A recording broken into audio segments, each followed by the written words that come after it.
ಆ ಕನಸಿಗೆ ಹಲವಾರು ಹೋರಾಟಗಾರರು ತಮ್ಮದೇ ಆದಂತಹ ಹೊಸ ವೈಶಿಷ್ಟ್ಯತೆಯನ್ನು ತಂದಿದ್ದಾರೆ. ಭಗತ್ ಸಿಂಗ್ ಅವರ ಈ ರೀತಿಯ ಕ್ರಾಂತಿಕಾರಿ ಹೋರಾಟಗಳು ಎಲ್ರಿಗೂ ಕೂಡ ಸ್ಫೂರ್ತಿಯಾಗಬೇಕು.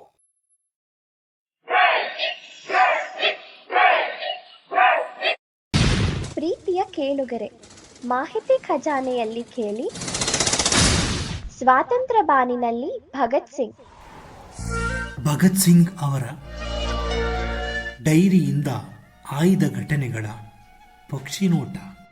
ಸ್ವಾತಂತ್ರ್ಯೋತ್ಸವದ ವಿಶೇಷ ಪ್ರಸಾರ ಕೇಳಿ ಸ್ವಾತಂತ್ರ್ಯ ಬಾನಿನಲ್ಲಿ ಭಗತ್ ಬಾನಿನಲ್ಲಿ ಭಗತ್ ಬಾನಿನಲ್ಲಿ ಭಗತ್ ಬಾನಿನಲ್ಲಿ ಭಗತ್ ಬಾನಿನಲ್ಲಿ ಭಗತ್ ಇನ್ನು ಹೆಚ್ಚು ಉಪಯುಕ್ತ ಮಾಹಿತಿಯನ್ನು ನಮ್ಮ ಯೂಟ್ಯೂಬ್ ವಾಹಿನಿಯಿಂದ ಏನಾದರೂ ನಿರೀಕ್ಷಿಸುತ್ತಿದ್ದೀರಾ?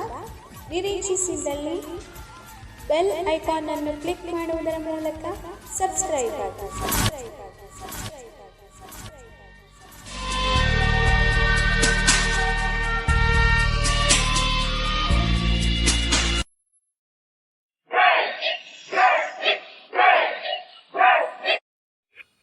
ಪ್ರೀತಿಯ ಕೇಳುಗರೆ, ತಮ್ಮೆಲ್ಲರಿಗೂ ನಮಸ್ಕಾರ.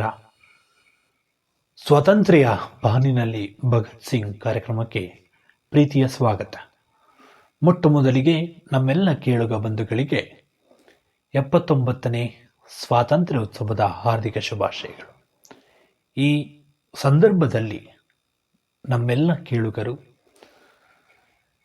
ದಿನನಿತ್ಯದ ಕಾರ್ಯಗಳನ್ನು ಮುಗಿಸುತ್ತಾ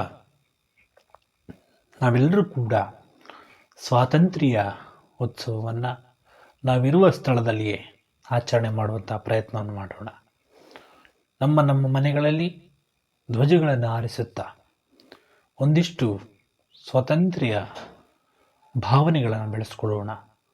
ಹಾಗೆ ಇದು ಒಂದು ದಿನಕ್ಕೆ ಮಾತ್ರ ಸೀಮಿತವಾಗದೆ ಪ್ರತಿನಿತ್ಯವೂ ಕೂಡ ಸ್ವಾತಂತ್ರ್ಯ ದಿನಾಚರಣೆ ಆದಾಗ ಮಾತ್ರವೇ ನಮ್ಮ ರಾಷ್ಟ್ರದಲ್ಲಿ ಹಾಗೆ ನಮ್ಮ ದೇಶದಲ್ಲಿ ಸಾಕಷ್ಟು ಬದಲಾವಣೆಗಳು ಹಾಗೆ ದ್ವೇಷ ಭಾವನೆಗಳು ಒಡೆದು ಹೋಗೋದಕ್ಕೆ ಸಾಧ್ಯವಾಗುತ್ತೆ. ಬನ್ನಿ, ಭಗತ್ ಸಿಂಗ್ ಅವರ ಡೈರಿಯಿಂದ ಆಯ್ದ ಘಟನೆಗಳ ವಿನೂತನ ಕಾರ್ಯಕ್ರಮವನ್ನು ತಾವೆಲ್ಲರೂ ಕೂಡ ಕೇಳ್ತಾ ಇದ್ದೀರಿ. ಇವತ್ತಿನ ಸಂಚಿಕೆಯಲ್ಲಿ ಭಗತ್ ಸಿಂಗ್ ಅವರ ಡೈರಿಯಿಂದ ಆಯ್ದ ಮತ್ತಷ್ಟು ವಿಷಯವನ್ನು ತಿಳಿಯುವಂಥ ಪ್ರಯತ್ನವನ್ನು ಮಾಡೋಣ. ಭಗತ್ ಸಿಂಗ್ ಅವರು ಕೇವಲ ಒಬ್ಬರಿಗೆ ಮಾತ್ರ ಸೀಮಿತವಾಗಿರಲಿಲ್ಲ. ಅಂದರೆ ಭಗತ್ ಸಿಂಗ್ ಅವರು ಕೇವಲ ಒಂದು ಜಾತಿಗೆ ಮಾತ್ರ ಸೀಮಿತವಾಗಿರಲಿಲ್ಲ. ಬದಲಾಗಿ ರೈತರಿಗೆ, ಹೋರಾಟಗಾರರಿಗೆ ಹಾಗೆ ವಿದ್ಯಾರ್ಥಿಗಳಿಗೆ ಎಲ್ಲರಿಗೂ ಕೂಡ ಜಾತಿ ಭೇದ ಭಾವವಿಲ್ಲದೆ ಎಲ್ರಿಗೂ ಕೂಡ ತಮ್ಮದೇ ಆದ ಹೊಸ ಹೊಸ ಸಂದೇಶಗಳ ಮೂಲಕ ದೇಶ ಪ್ರೇಮವನ್ನು ಹೆಚ್ಚಿಸ್ತಕ್ಕಂತಹ ಕೆಲಸವನ್ನು ಭಗತ್ ಸಿಂಗ್ ಅವರು ಮಾಡ್ತಾ ಇದ್ದರು.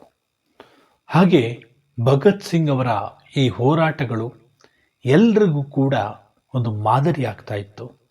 ಇವತ್ತಿಗೂ ಕೂಡ ಕೆಲವು ವ್ಯಕ್ತಿಗಳು ಭಗತ್ ಸಿಂಗ್ ಅವರ ತತ್ವಗಳನ್ನು ಅಳವಡಿಸಿಕೊಂಡು ತಮ್ಮದೇ ಆದಂತಹ ಹೊಸ ಹೊಸ ತತ್ವಗಳನ್ನು ಅಳವಡಿಸ್ಕೊಳ್ತಾ ಇರ್ತಕ್ಕಂತಹ ಸನ್ನಿವೇಶವನ್ನು ಕೂಡ ನಾವು ಕೆಲವು ಭಾಗದಲ್ಲಿ ಗಮನಿಸ್ತಾ ಇದ್ದೇವೆ.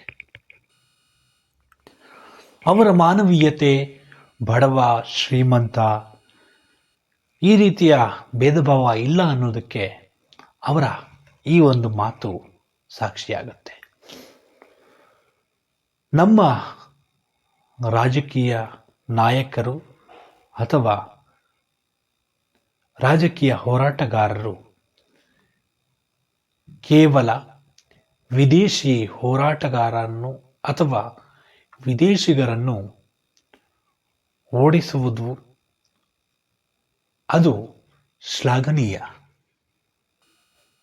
ಆದರೆ ಇದು ಕೇವಲ ಕ್ರಾಂತಿಯಿಂದ ಮಾತ್ರ ಸಾಧ್ಯ ಇಲ್ಲ. ಅಂದರೆ ಕ್ರಾಂತಿಯಿಂದ ಅಥವಾ ಕೋಲಾಹಲ ಎಬ್ಬಿಸೋದರಿಂದ, ರಕ್ತಮಯ ವಾತಾವರಣವನ್ನು ಕಲ್ಪಿಸೋದರಿಂದ ನಮಗೆ ಈ ಸ್ವಾತಂತ್ರ್ಯ ಕೇವಲ ರಕ್ತಸಿಕ್ತವಾದಂತಹ ವಾತಾವರಣದಿಂದ ಮಾತ್ರವೇ ಲಭಿಸಿಲ್ಲ. ಬದಲಾಗಿ ಹಲವಾರು ನಾಯಕರ ಬಲಿದಾನಗಳಿಂದ ಈ ಒಂದು ಹೋರಾಟ ನಮ್ಮೆಲ್ಲರಿಗೂ ಕೂಡ ಜಯವನ್ನು ತಂದುಕೊಟ್ಟಿದೆ. ಹಾಗೆ ಭಗತ್ ಸಿಂಗ್ ಅವರ ಮಾನವೀಯತೆಯ ಗುಣವನ್ನು ನಾವಿಲ್ಲಿ ಪ್ರಮುಖವಾಗಿ ನೆನೆಬಹುದು.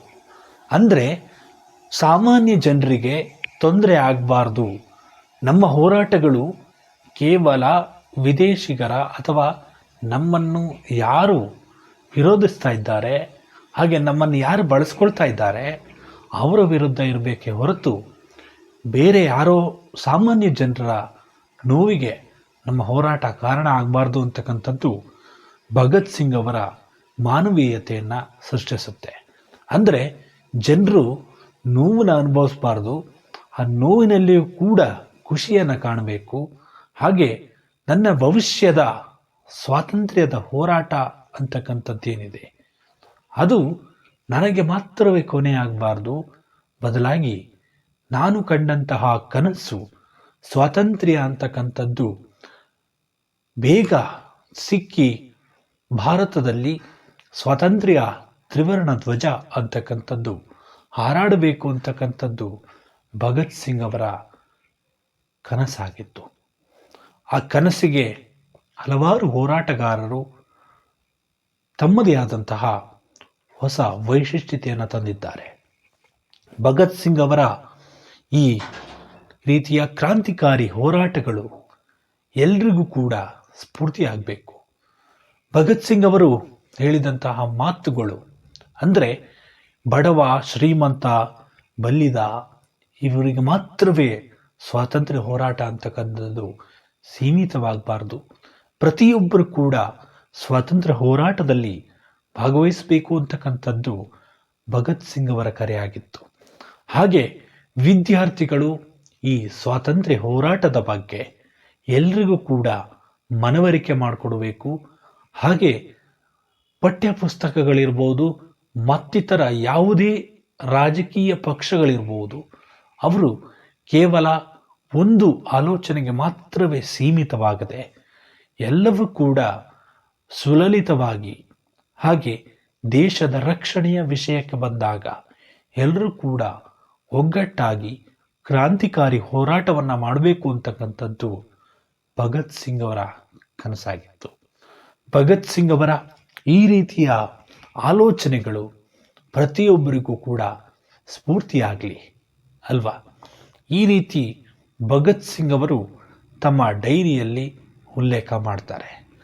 ಮುಂದಿನ ಸಂಚಿಕೆಯಲ್ಲಿ ಮತ್ತಷ್ಟು ವಿಶೇಷತೆಯನ್ನು ತಿಳಿಯುವಂಥ ಪ್ರಯತ್ನವನ್ನು ಮಾಡೋಣ. ಇನ್ನು ಯಾರು ಸಬ್ಸ್ಕ್ರೈಬ್ ಮಾಡದೆ ನೋಡ್ತಾ ಇದ್ದೀರಿ, ಈ ಕೂಡಲೇ ಸಬ್ಸ್ಕ್ರೈಬ್ ಮಾಡ್ಕೊಳ್ಳಿ. ಈ ರೀತಿಯ ಹೊಸ ಹೊಸ ಆಲೋಚನೆಗಳನ್ನು ನಿಮ್ಮ ಮುಂದಿಡುವ ಪ್ರಯತ್ನವನ್ನು ನಿರಂತರವಾಗಿ ಮಾಡ್ತಾ ಇರ್ತೀವಿ. ಮತ್ತೆ ಮುಂದಿನ ಸಂಚಿಕೆಯಲ್ಲಿ ಭೇಟಿಯಾಗೋಣ.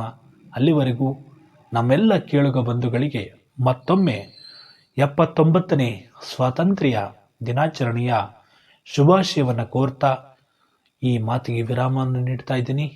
ಎಲ್ರಿಗೂ ಒಳ್ಳೆಯದಾಗಲಿ. ನಮಸ್ಕಾರ. ಜೈ ಹಿಂದ್.